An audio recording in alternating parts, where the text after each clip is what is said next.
kimse durup dururken ya hayaller yakılmıştır, ya hevesi kırılmıştır, ya da kalbini kırmıştır. Kesinlikle çocuksu bir küsme değil benimkisi. Benim sırtım içini sizlere dönsen ol. O işleri yürüsün diye saygılı, vefalı olup saygısız ve vefasız olan dostlardan uzak. Vefasız dostlara gitme, onlar birer yakık köprüdür.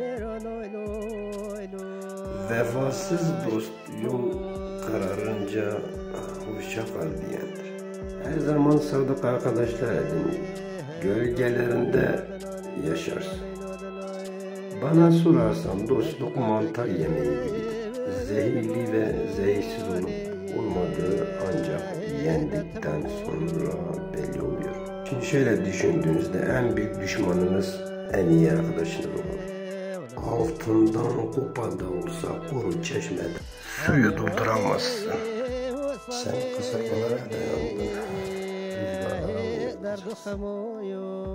Başka çarem yok yüreğim.